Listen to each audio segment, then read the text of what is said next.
Alors bonjour à tous mes abonnés, en ce 25 décembre 2022, jour de Noël. Donc pour évacuer un petit peu les festoyages, la fête de hier soir, j'ai décidé aujourd'hui de monter dans les Vosges. C'est pas loin, c'est à 16 km de là où j'habite, de chez moi. De monter dans les Vosges, de prendre un peu l'air pur et de me replonger dans le contexte historique de la Première Guerre mondiale, ici dans les Vosges, pour découvrir des vestiges de fortifications allemandes, donc des blocos allemands construits entre 1870 et 1914, début de la Première Guerre mondiale, vu que ici, durant cette période, l'Alsace, la Moselle étaient annexées. Donc les Allemands ont eu tout le temps de fortifier toute la montagne, autant qu'ils le voulaient, avec des fortifications solides, des tranchées bétonnées, des blocos en béton, en pierre. Et je vais donc aujourd'hui partir à la découverte de certains blocos que je connaissais déjà, que je connais depuis longtemps, mais ça fait très très longtemps que je ne suis plus venu. Et je sais qu'il y en a ici dans le coin. Donc nous sommes sur la montagne que l'on appelle, que les Allemands ont appelé, ont nommé en allemand le Hartmannswiller Kopf, ou en abrégé le HWK. Et les Français l'ont donc dénommé le Vieil Armand. Donc jusqu'à présent, j'ai toujours fait ce qui était les fortifications sur le sommet, là où il y a la croix sommitale, où il y a la nécropole, le cimetière national, un des 4 cimetières monument national de France, militaire, et toutes les tranchées blocos qui sont sur le versant descendant. Donc là, je suis de l'autre côté du massif, sur le versant opposé, donc ici au départ de la croix Zimmermann, et je vais donc suivre le sentier balisé triangle jaune, qui devrait normalement m'emmener de blocos en blocos. Et voilà, nous allons partir à la découverte de tout ça. A plus tard. Donc voilà, je viens de marcher à peu près 500 mètres. Je suis tombé sur un premier ouvrage qui était un poste de mitrailleuse. Sauf que voilà, il y a un ruisseau qui me barrait l'accès. Il fallait traverser un ruisseau. Et comme c'est la fonte des neiges, le ruisseau il a quand même un débit d'eau assez important. Il y a bien des rochers qui dépassent de l'eau, mais ils sont glissants. J'ai essayé de passer, mais bon, j'ai pas insisté parce que je risquais de glisser, de me ramasser dans le ruisseau, quoi. Et en 25 décembre, je préfère éviter. Donc j'ai pris des photos comme j'ai pu. Et je viendrai le voir quand les conditions météo seront meilleures. Donc là, je viens d'arriver sur un deuxième ouvrage, un blocos, qui pour moi était un blocos d'artillerie, pour une pièce d'artillerie.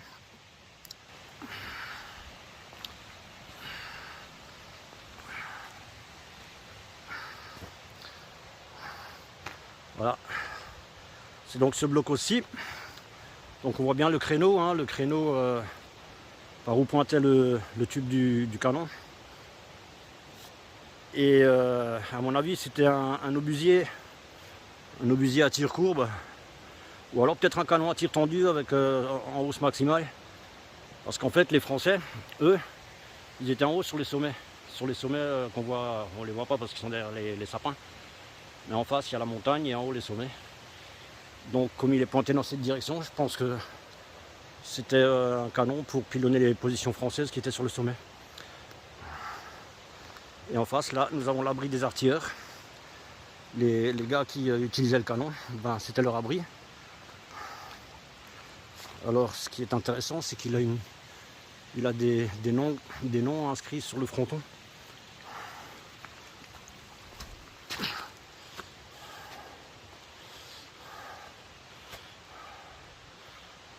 Voilà l'abri des artilleurs de ce blocos pour canon.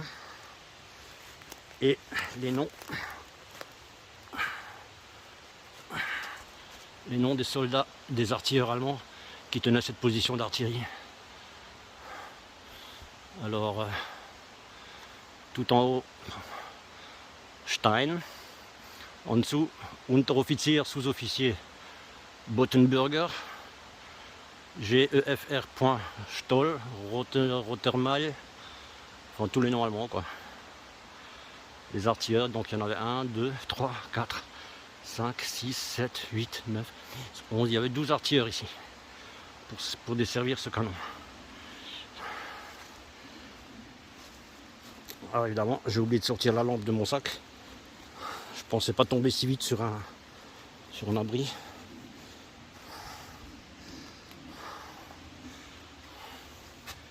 Bon, ça va, on y voit quand même assez clair. Alors abri typique, hein, avec un plafond en tôle ondulée. Il y avait sans doute de la tôle ondulée aussi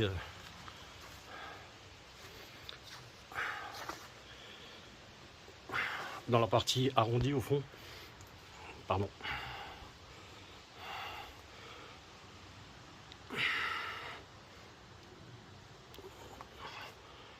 Voilà, c'était l'abri des artilleurs. Je vais quand même essayer de déposer mon sac.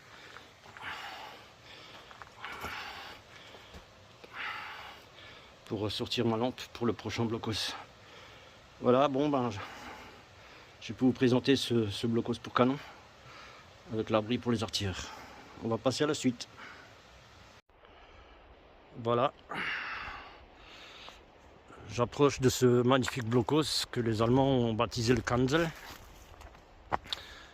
Donc un blocos à flanc de pente, hein, qui s'enfonce, dont l'intérieur s'enfonce dans la montagne elle-même, avec des murs de protection en béton destinés à protéger l'entrée.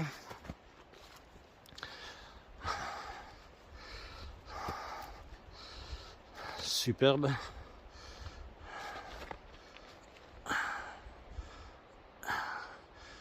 Et avec une superbe gravure au-dessus de sa porte d'entrée.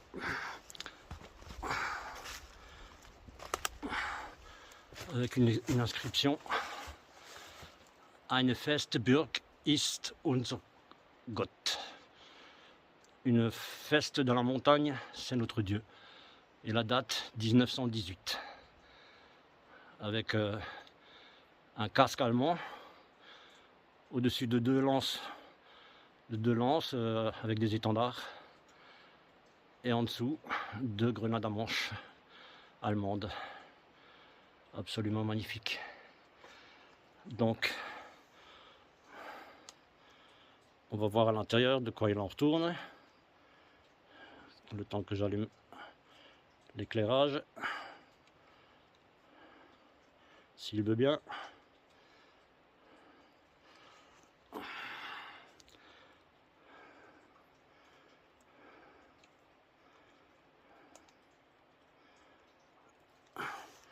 Allons-y.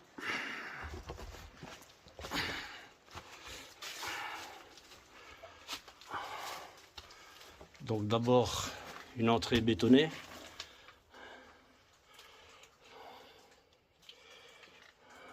La paroi à gauche est bétonnée, le plafond est bétonné, et à droite c'est le granit, le grès des Vosges. Et ça s'enfonce. Donc au sol, là nous avons un sol en béton avec une sorte de rigole pour l'évacuation de l'eau. Et là-bas, l'abri avec la tôle ondulée. Ici à gauche aussi, là c'est un abri avec de la tôle ondulée. Il reste encore des morceaux de tôle ondulée au sol.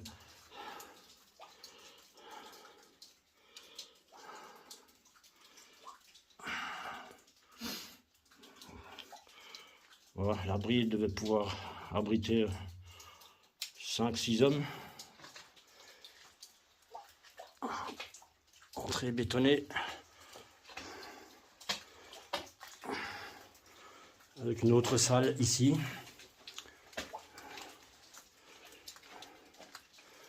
Alors vous voyez, on peut en voir encore la tôle ondulée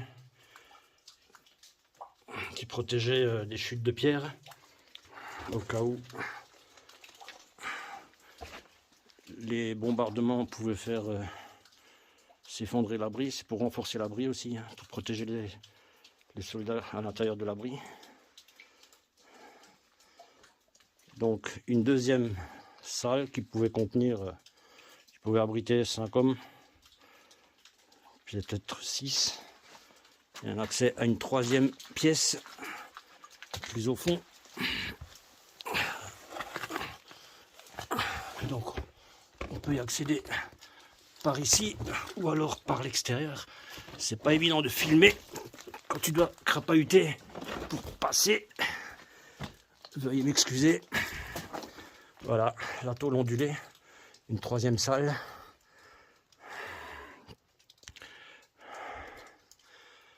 Une troisième pièce pour abriter des soldats.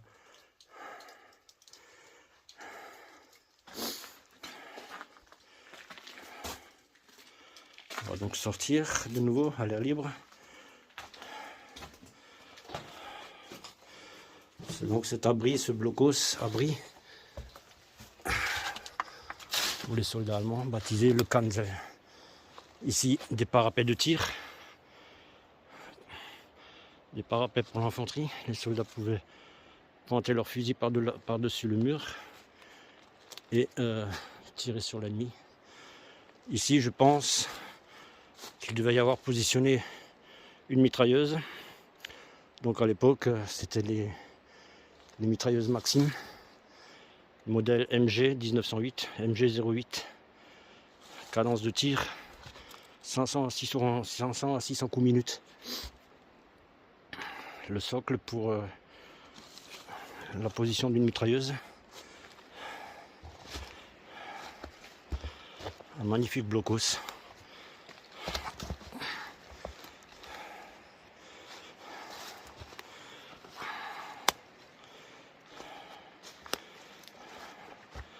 Baptisé Kanzel.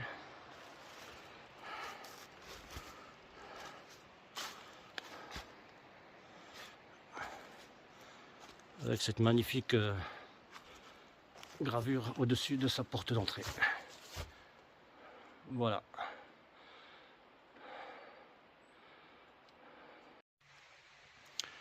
Donc toujours sur les flancs du Hartmannswiller Kopf, du vieil allemand.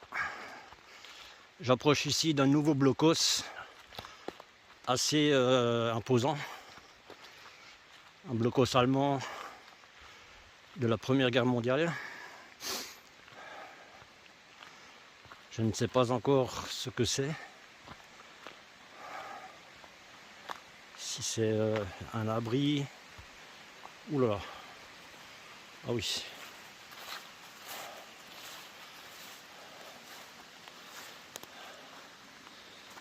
Celui-ci, il est baptisé TV Jägertanne. Jägertanne, en allemand, ça veut dire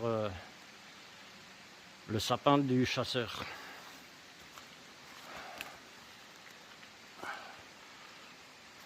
Alors, il est assez imposant et il est absolument magnifique. Parce que il a deux entrées assez bien façonnées avec le béton. Avec deux porches, vraiment c'est très stylisé. Ah, les Allemands ils faisaient les choses, même les choses de la guerre, ils y ajoutaient une petite touche personnelle, hein. Et en haut, comme des créneaux. Alors ce blocos il est magnifique. Ce blocos il est vraiment splendide.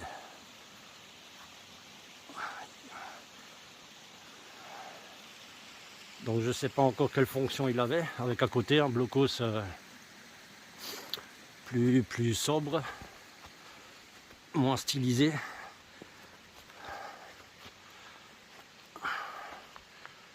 Et on peut voir les ferraillages apparents, les grosses ferrailles du béton pour armer le béton, pour le rendre plus solide.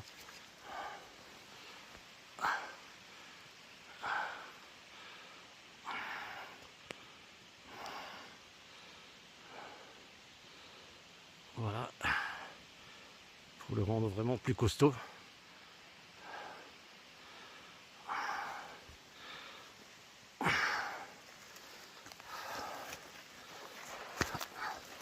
Je suppose que ça devait être une soute en matériel ou à vivre.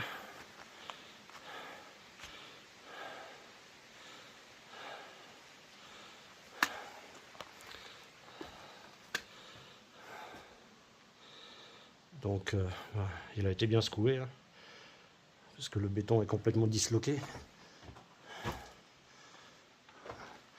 Il faut quand même se dire que ça fait plus de 100 ans que ça existe, que c'est là, c'est soumis aux intempéries, ça a subi les ravages de la guerre.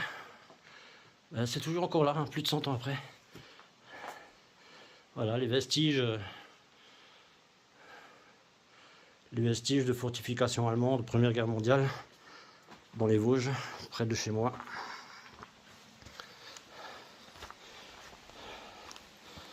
Il va falloir que je prenne les renseignements sur quelle fonction il avait ce blocos. Il est absolument superbe, il est vraiment magnifique ce blocos.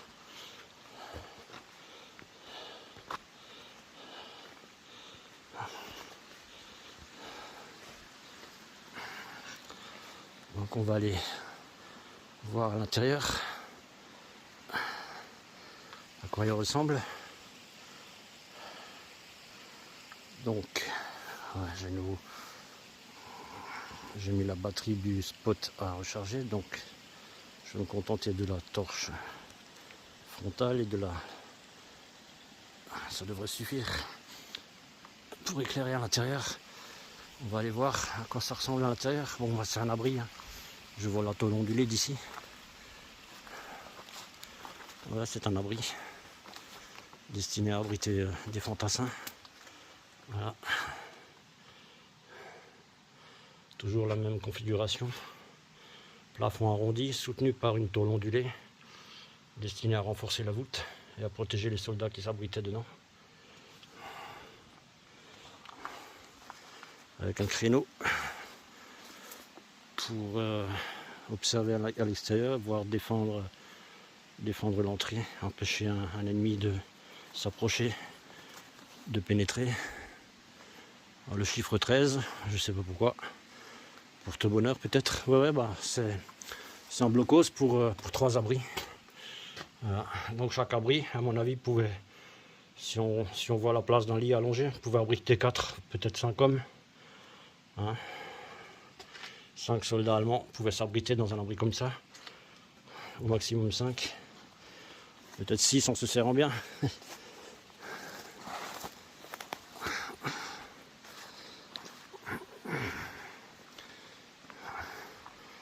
Et ici par contre il n'y a pas de voûte, arrondie. Là ça devait être une soute à munitions, où ils devaient stocker leurs munitions, leur nourriture. Un plafond en béton avec des rails métalliques pour renforcer.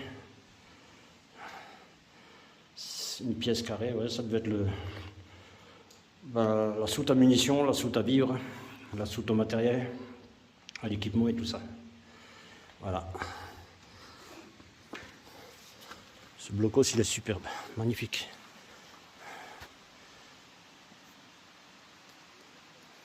Et pour ne rien gâcher, un beau ciel bleu. Mais bon, entre les montagnes, le soleil ne passe pas partout.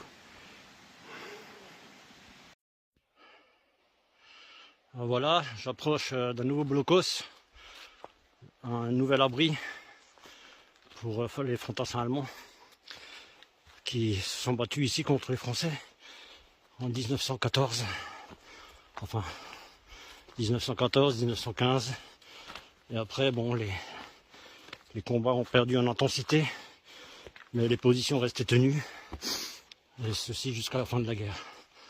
Donc voilà, je suis là devant l'entrée de 2 abris qui ont été taillés à même la roche.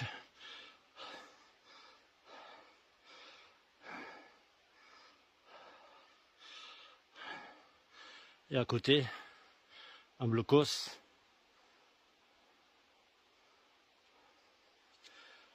avec on va sans doute aussi des abris en tôle ondulée à l'intérieur, mais on va aller voir ça. Le temps que j'active mon éclairage. Donc on va commencer par l'entrée de gauche. Alors évidemment, j'ai de nouveau J'ai la batterie du spot qui est en train de charger dans le sac. Parce que le spot je l'ai à la main mais j'ai pas la batterie dedans. J'attends qu'elle soit pleine pour remettre le spot en fonction. En attendant je m'éclaire avec ma frontale et la lampe torche. Donc voilà la galerie creusée à même la roche qui s'enfonce dans la montagne. Avec une bifurcation à gauche, à droite. On va aller à gauche. Donc ça se termine en général toujours en cul-de-sac. C'était vraiment des niches, des entrées de galerie avec au fond une salle où ils pouvaient se tenir à quelques-uns pour se protéger des obus qui tombaient. Alors bon, moi ça m'aurait foutu la trouille quand même parce que si un obus tombe juste au-dessus, si la voûte s'écroule, les gars ils étaient pas peut-être pas sortis, ils pouvaient peut-être pas s'en sortir indemne. Bref, il fallait le faire quand même. Là aussi une salle plus grande.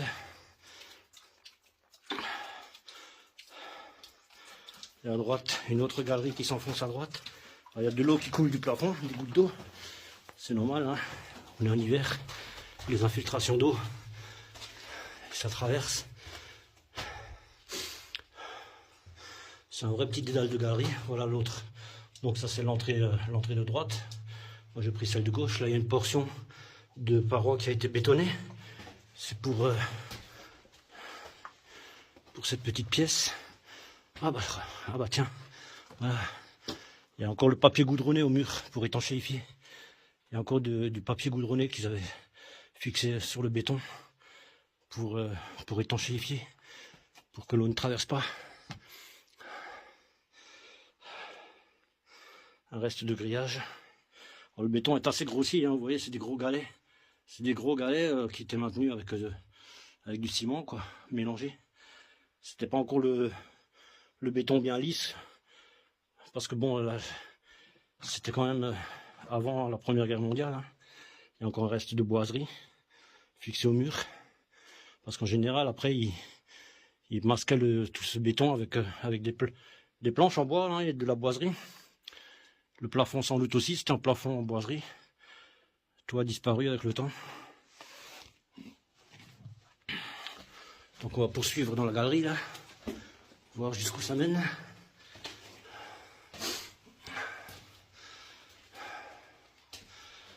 Ben voilà une nouvelle pièce, une nouvelle salle qui se termine en cul-de-sac.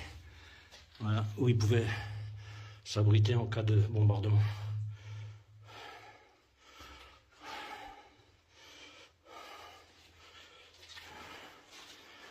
Donc je vais ressortir et puis on va aller voir le blocos qui est à côté.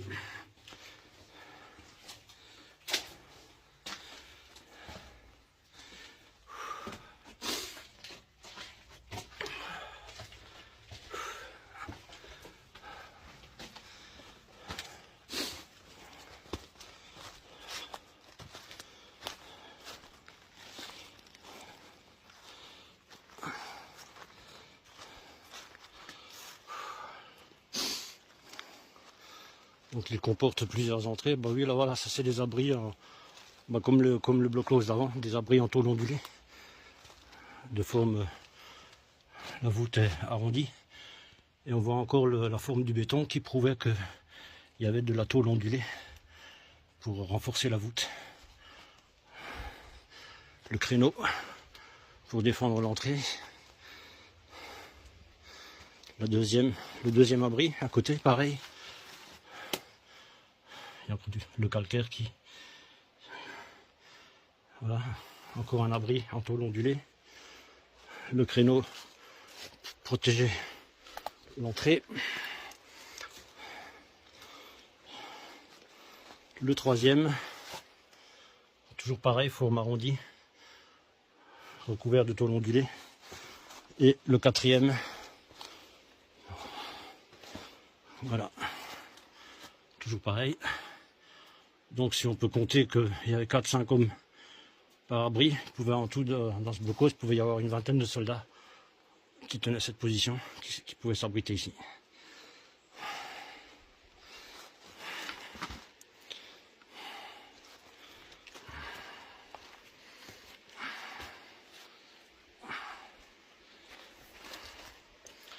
Alors c'est un peu cucu pour filmer parce que là c'est la pente hein, qui descend.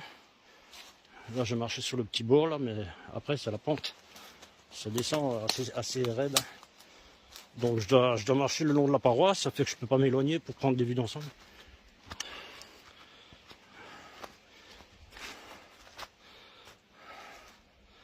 Voilà. Un abri allemand de la Première Guerre mondiale. Hartmannswiller Kopf, HWK, Vosges.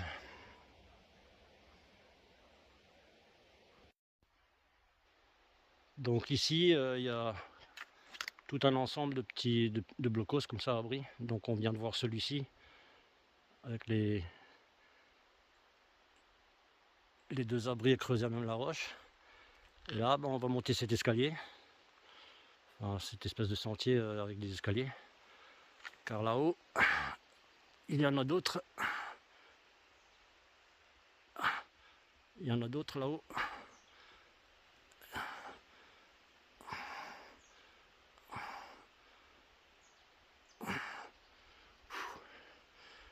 Ici, et là-bas, il y en a un.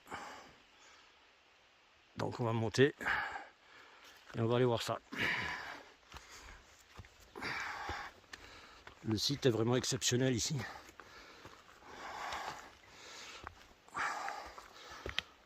C'est l'autre versant du Hartmannswiller Kopf, celui qui est le plus visité en général par les touristes. Celui-ci est sur le versant opposé. Et bon, je conseille à ceux qui veulent le faire d'être en bonne forme parce que je vous dis pas, c'est des pentes à 15-20 degrés qu'il faut monter. Ah bah ça y est, il y a un sapin qui s'est couché en travers là. Ça va être un peu acrobatique.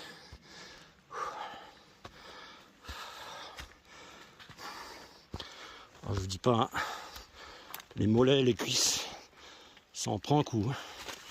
Voilà, il y a le sapin qui s'est couché en travers du chemin.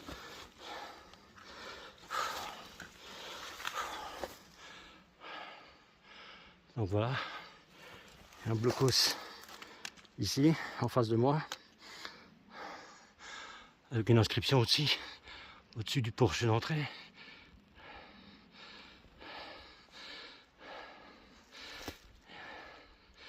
Il y en a un ici, et un autre là-bas un peu plus haut.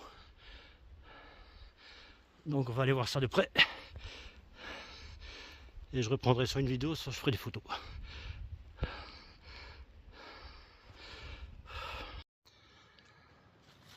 Alors, me voici devant ce blocos allemand.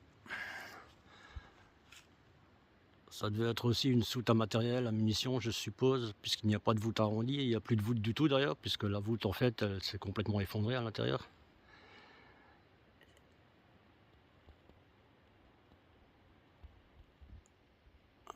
La terre s'est déversée à l'intérieur. Et au-dessus, il a ce magnifique cartouche avec l'inscription en allemand Haus Kate. Donc traduit en allemand, ça veut dire la maison Kate. Kate, c'est un prénom féminin allemand. Donc c'est la maison de Kate. C'est ainsi qu'ils l'ont baptisée. Avec une sorte de pourtour en relief, hein, pour donner un style, comme les Allemands avaient l'habitude de le faire. À côté,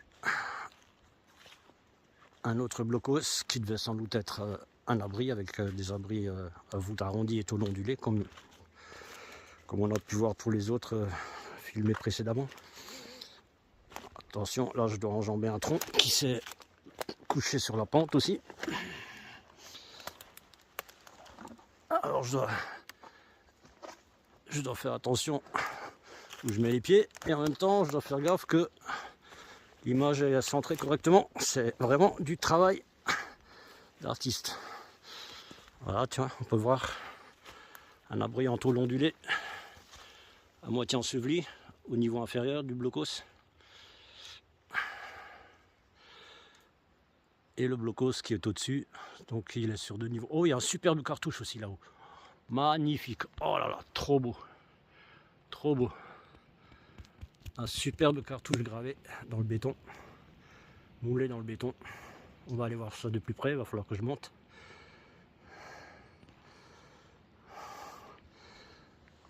Donc pareil, hein, il y a 1, 2, il y a 3 abris, ou 2. Toujours de même forme, hein. Voûte arrondie et tôle ondulée. Alors pour monter là-haut, comment je vais faire? Par ici. Bah ouais. Bah tiens, il y a un escalier là, avec des rondins en bois.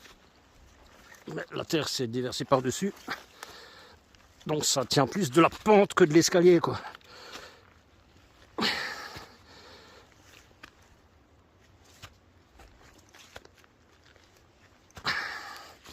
Ouais, c'est bien ça. Des abris en tôle ondulée, comme toujours, pour abriter les fantassins qui y passaient la nuit, qui se mettent à l'abri quand les obus se mettent à tomber.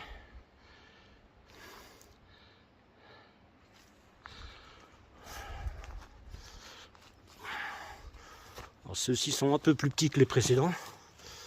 Là au mieux je dirais qu'il y a 2-3 hommes qui pouvaient se mettre dans celui-ci.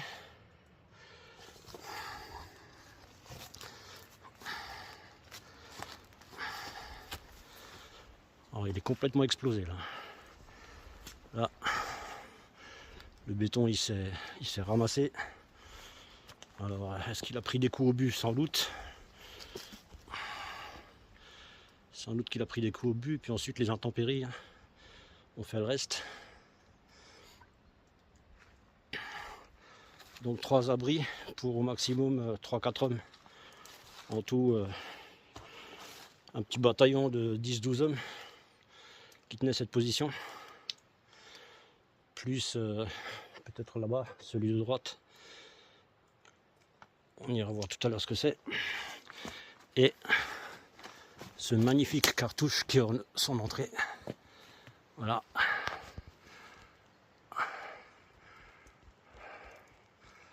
Un superbe cartouche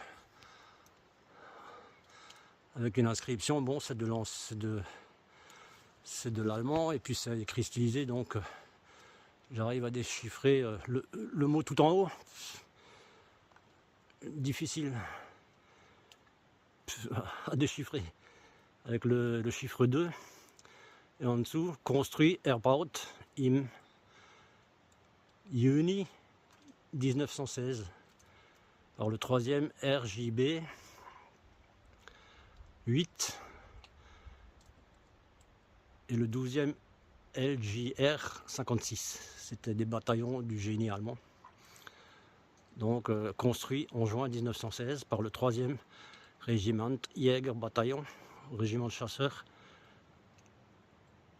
et le 12e LJR, je ne sais plus ce que ça veut dire, Landjäger, les chasseurs,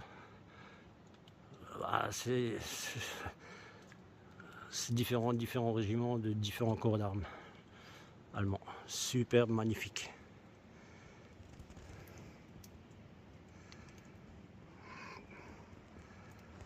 Voilà. Et on va passer au petit blocos qui est à côté, qui à mon avis était une soute à munitions aussi, parce qu'il est plus petit, il est de forme cubique. Donc celui-ci c'était l'abri des fantassins. L'autre c'était aussi, je ne sais pas trop quoi, un dépôt de munitions ou de vivres. Et celui-ci sans doute aussi.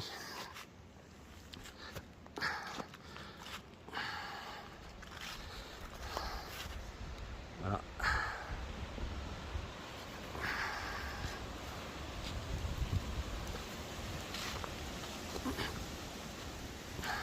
Ah ben non, c'est un abri aussi. C'est un abri avec tôle ondulée. C'est un abri avec tôle ondulée aussi. Donc là aussi, il pouvait y avoir 3-4 hommes.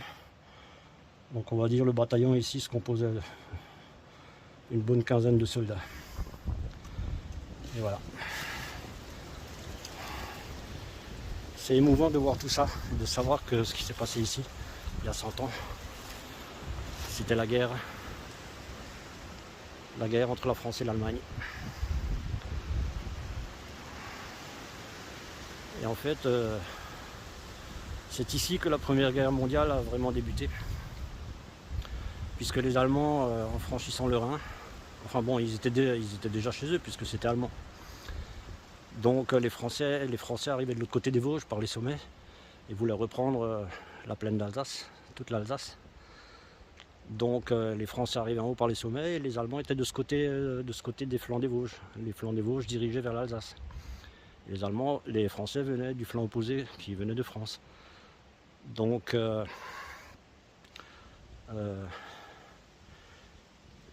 les combats ont débuté ici, en 1914. D'abord en bas dans la plaine, les Français tenaient Belfort et sa ceinture fortifiée et bloquaient le passage aux Allemands par la trouée de Belfort. Donc ensuite ils ont cherché à passer, à reprendre l'Alsace en venant par les sommets et les Allemands étaient là pour les attendre.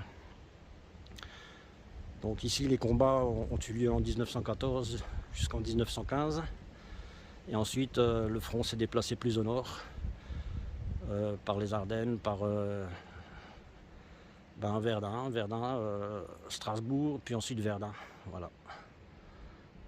Et ensuite jusque tout le long de la frontière allemande, belge, hollandaise, jusqu'à la mer du Nord. Le front s'étendait ensuite jusque là-bas. Mais c'est ici que ça a commencé. Et c'était pas de la tarte, parce que la guerre de montagne, mamma mia, ça devait être terrible. Alors voilà, je fais une petite pause, histoire de reprendre mon souffle, de laisser les crampes disparaître, parce que j'avoue que là j'ai des crampes dans les cuisses, dans les mollets. Il faut que je m'arrête 5 minutes pour souffler un peu. Alors je vais en profiter pour vous décrire un peu ce que les soldats de l'époque ont passé ici. Donc derrière moi vous pouvez voir un superbe blocos aussi, avec un joli cartouche au-dessus du fronton d'entrée. Oui, donc ici c'était pas la guerre en terrain plat, c'était la guerre de montagne. Et les pentes des Vosges, c'est assez raide et pénible à monter. Alors j'imagine que le gars, moi je fais 60 kg. Mon sac à dos là, avec ce que j'ai dedans, il pèse 5 kg. Ça fait que mes jambes, elles me font monter, elles portent un poids de 65 kg pour monter. Ben, je peux vous jurer que là je faisais 15-20 mètres, tous les 15-20 mètres je devais m'arrêter pour reprendre mon souffle et pour faire diminuer un peu les crampes. Alors j'imagine que le gars à l'époque, le soldat, les Allemands c'était des costauds, hein, les Français aussi, mais j'imagine que le soldat qui faisait 80 kg, avec son uniforme de soldat, avec son équipement, c'est-à-dire le fusil, les cartouches, les grenades, ses ustensiles pour bouffer quand il devait bouffer dans les tranchées, qu'il ne pouvait pas bouffer dans son abri, il était coincé dans sa tranchée, il voulait bouffer, c'est-à-dire sa gamelle, ses ustensiles quoi. Il avait un équipement, je sais pas, il devait porter 30 kg le mec au moins 30 kg de matos avec son uniforme et tout cumulé, ça devait faire 30 kg peut-être plus. Alors le gars qui fait 80 kg, tu rajoutes les 30 kg ou 40 kg de son équipement, le gars il montait les pentes en devant supporter 120 kg. Alors merde, franchement, moi j'arrive pas à m'imaginer ce que ces gars-là ils ont dû fournir comme effort, mais c'est monstrueux, c'est phénoménal.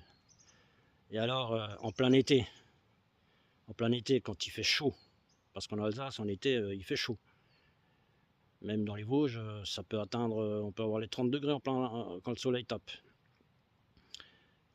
Alors, sous la chaleur. Et alors en hiver dans les Vosges, ça peut descendre bien en dessous de zéro. Donc les conditions de combat en plein hiver, dans la neige, le vent, la pluie, le gel, c'est monstrueux, c'est monstrueux. Quand tu es ici, tu arrives vraiment à voir le contexte dans lequel ces gars-là ont dû se battre, mais tu peux pas imaginer. Moi j'ai du mal à imaginer. Je sais pas comment ils ont fait, les mecs. Je sais pas comment ils ont fait.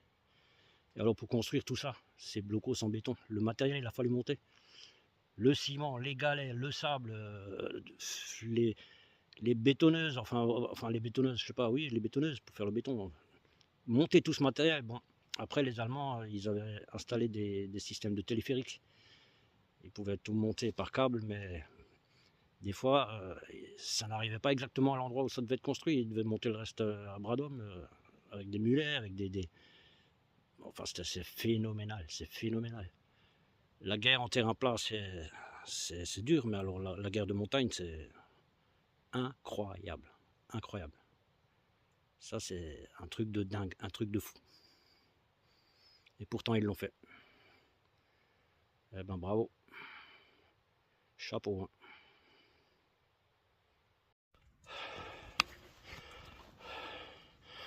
Bon, bah, la vidéo a coupé, je reprends. Donc moi, j'étais avant là en bas, et j'ai tourné en bas à gauche pour passer par en dessous et revenir par derrière moi là. Donc là, ça monte encore, ça monte, mais c'est vraiment casse-gueule. Et là, en face, bah c'est un abri. C'est difficile de filmer et puis de vouloir progresser en même temps. Bref, bah, je vais bien être forcé de reprendre, de redescendre, soit par là, soit en faisant demi-tour. Là-bas, la galerie se prolonge. Bon, je vais faire demi-tour. C'est déjà assez casse-gueule comme ça. Ou alors je ressors par là. Je crois que je vais ressortir par là, ouais. Je retourne pas dans la sape. C'était bon pour filmer, pour vous donner un petit aperçu de ce que c'était les abris que les Allemands construisaient. Hein. Ils creusaient même la roche, ils bétonnaient comme ils pouvaient.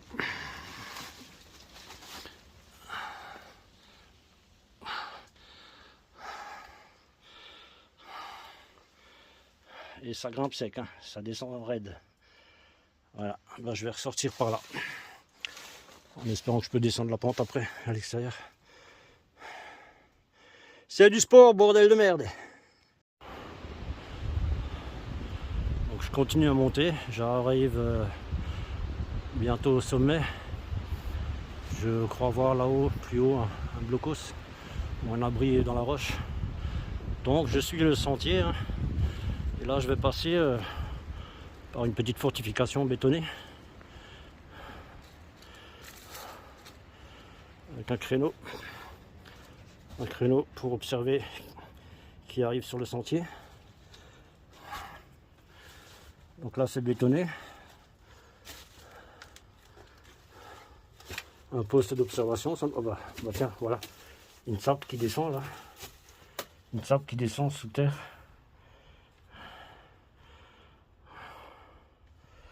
Et là ça a l'air bien encombré, on va bien rempli de pierres, de branches et tout. Je vais pas descendre, c'est trop craignos. Voilà, créneau d'observation pour surveiller qui c'est qui arrive sur le sentier. Et ça ressort, c'est un peu comme la tranchée de la Suisse Lipic. Ben, c'est le vieil Allemand, hein, c'est le Hartmannswillerkopf. Tout ça, ça faisait partie du même champ de bataille. Donc, je vais monter et continuer. Et on verra là-haut ce qu'il y a là-haut. Donc, me voici devant un nouveau fortin.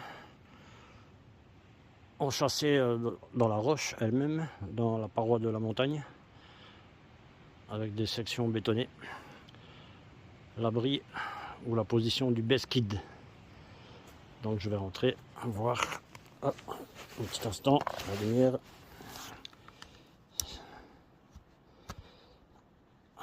Désolé. Voilà. Donc comme toujours, bétonné, voûte bétonnée, mur bétonné.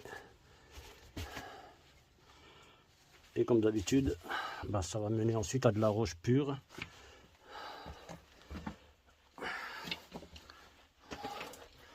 Avec des sorties ailleurs peut-être. Bah,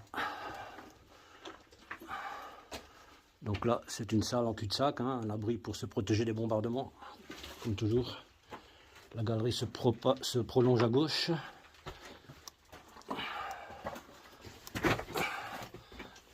Et on arrive dans une autre partie du blocos, avec de nouveau des parties bétonnées et la sortie. Un reste de boiserie encore à la voûte. Des niches pour entreposer des caisses de munitions, des balles pour fusil sans doute. Et on va ressortir sur la partie supérieure du blocos.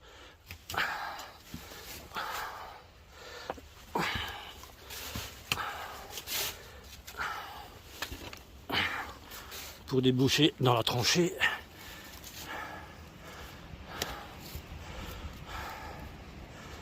Voilà, la tranchée qui se prolonge. Donc là, je suis sur la partie supérieure du blocos. Je suis là en plein dans les tranchées allemandes. Je suis pratiquement au sommet de la montagne. Je sais pas quel est le dénivelé que j'ai fait là, mais ça doit bien approcher les 500 à 600 mètres de dénivelé. Et là-bas en haut, il y a un gros massif rocheux qui, à mon avis, doit aussi comporter des abris creusés dans la roche pour s'abriter sous terre en cas de bombardement.